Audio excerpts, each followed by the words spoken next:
pieces that have very particular reputation. Schubert's Wanderer Fantasy clearly belongs to such works.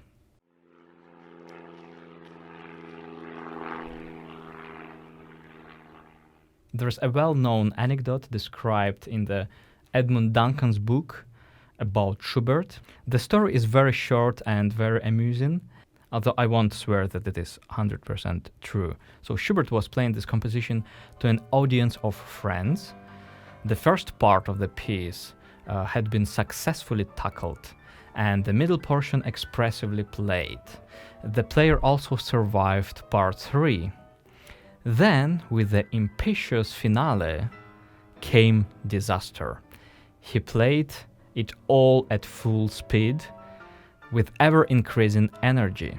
But, alas, he was riding for a fall. I really like this theatrical description. This soon came, for he suddenly stuck in the middle of the movement. The story adds that Schubert rose hastily from his seat and invoked infernal aid in the following terms: "Let the devil himself play this stuff."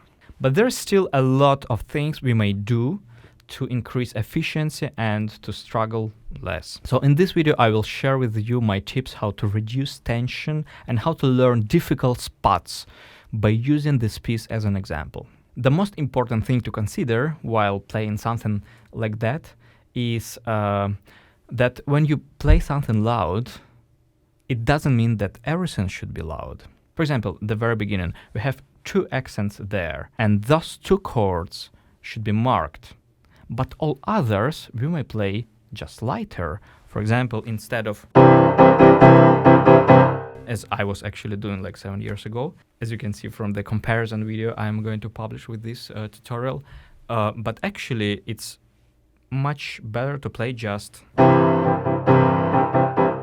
And as you see, I don't mark the last chord either, because I want the second bar to be lesser than the first one. Then I may start this passage way softer, providing crescendo just at the end, like here. And then you would have a very energized structure with a very strong first bar, where we have those 2 accents, and very strong end of the phrase, which would give a much more powerful energy blast. There are a lot of arpeggios actually, and there are a lot of arpeggios that you must play with one hand, that you can't distribute.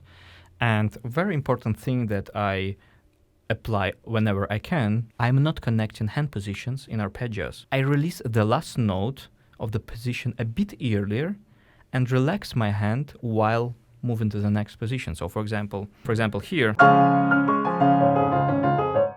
I'm not connecting that. Actually, I'm using pretty weird fingering, like I'm breaking this arpeggio just in 2 positions, which I won't really recommend you. But what helps me to play this passage with this fingering is that I'm not connecting it. That's impossible, that's a disaster. So I'm start to move my hand over and release my thumb. And back as well. There are a lot of martellato in this piece, and what is very important to understand about them, that we don't really use muscle effort playing any kind of martellato. So I'm not playing with my fingers, I'm playing that with a wrist rotation, thinking just about stability of my fingers, but I'm not doing much with them. So with the stable fingers, I'm just rotating my wrist to the left and right.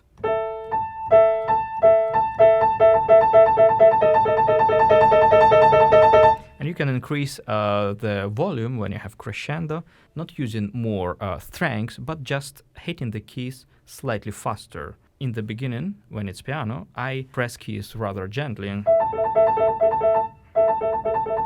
And then I will increase the speed, and I can also help myself applying more weight. But still, as you see, I'm not using any muscle effort for that. I'm playing around only with the speed with which I hit the key.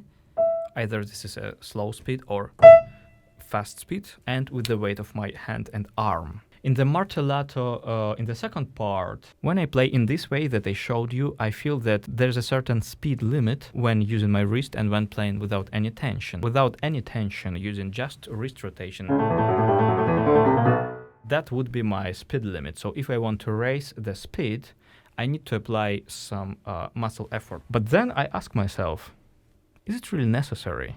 Is it really necessary to spend like 50% more effort, more energy, in order to increase the tempo for like 10%? When playing any loud chord, I release the tension as soon as I reach the bottom of the key. This is a very important habit because there are a lot of chords like those ones, and if you play them holding the tension, you will be exhausted pretty quickly. So it's very important to build a habit to release your hand as soon as you reached the bottom of the key. So I hit the keys with enough energy, of course, and as soon as I reach the bottom, I release my hand. You can apply it everywhere, like even here. Like you just hit that chord and release your wrist immediately. In any kind of leaps, it's very important to release the hand while moving and to find the optimal trajectory. So for example, here, after this very last note, I just release my hand. Release, and then I go up, and actually, this is my wrist that goes up first. I'm not trying to go with my fingers there because that's what increases the tension. We think that the shortest trajectory would be that one, but actually it's not true. The shortest trajectory in this case would be releasing the finger and going with your wrist first, regrouping your hand on the go and hitting the right keys. Also, many people rush in such spots because they won't be on time there. I might just take a little bit of time, that would be enough for me to jump there without any haste, without any stress. There are also a lot of very uncomfortable arpeggios in the left hand that cause a lot of stress. And what is very important is whenever you have a very challenging leap down, like for example, like in this bar, it's really uncomfortable because you have to go from this very comfortable position to that one that is not comfortable. So when you approach the last note of that position, simultaneously with hitting the thumb, I'm opening my palm, my hand palm. See, I'm kind of shooting my fifth finger in time there.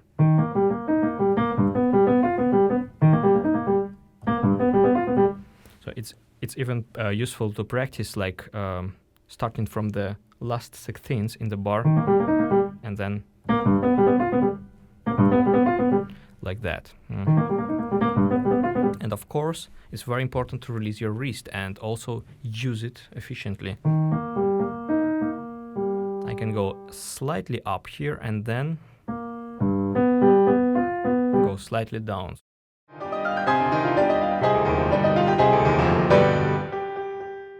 Yes, those infamous octaves are very challenging, and there are two options how we can deal with this spot. We can either slow down and to play it very massively, but slower, pretending that we are slowing down, not because we are in trouble, but because the music is so dramatic. Or we may try to play them very lightly, trying to achieve a glissando effect. And then, of course, we will be using our wrist. So when learning, I would imagine that the first 16 is kind of separate. And then I would start a new movement, helping myself with the wrist from the second 16th. So, one movement and the second one. Because this is what causes problems. Like here, it's not really comfortable. So we have to release our wrist here and start this E flat from a slightly higher position. The trick is that when you have so many notes, it will sound loud anyway. So it's important just not to overdo. And the sforzandi on the second beat might also give you a hint why the rest shouldn't be that loud. Because what Schubert tries to achieve here is shifting the value of strong beats. And then the most dramatic moment, of course, when he finally uses forzando on the first beat. So we already kind of used to this syncopated rhythm. And then suddenly the huge blast with this forzando on the first beat finally finishes this section.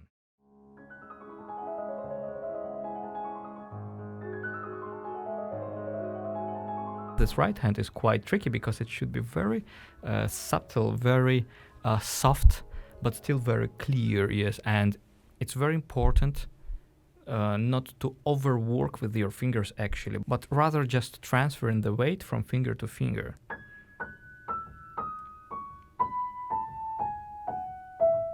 What is important, of course, to release them as fast as you hit the keys, otherwise they would stuck together. So thus hit and release should be very well synchronized. In Presto, of course, there are a lot of spots where you can redistribute things between hands. For example, in the very beginning, instead of jumping here or playing that with weakened fingers, I can just play this last note of the bar in the left hand.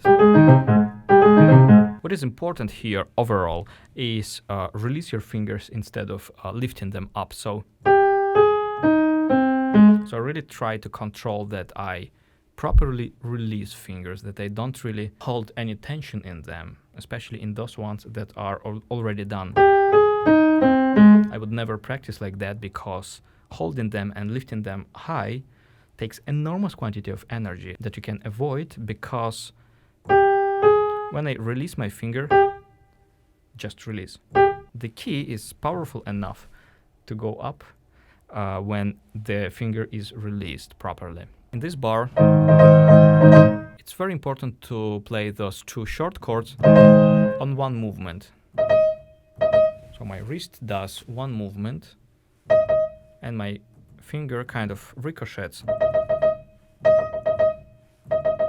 And of course I use much more concentration on my fifth finger, and fifth finger should be really stable. So the whole Presto is a great exercise on the attack-release synchronization.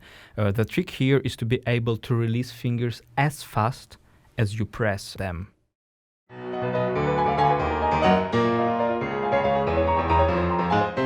In this bar, I shoot my fifth finger using my wrist. So it's more of a rotation thing. Of course, I need a stable fifth finger. Again, that's a key point here, but actually the rest of it is really inert. I don't really need to play it very loud, because otherwise this accent would not be heard. Actually, on my recent recording, I'm still not very happy about those accents. I still think they might be marked even more.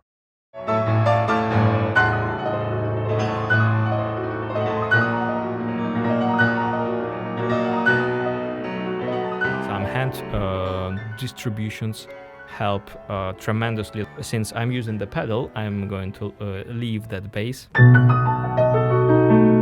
take the last note of the arpeggio in the left hand, and then go back.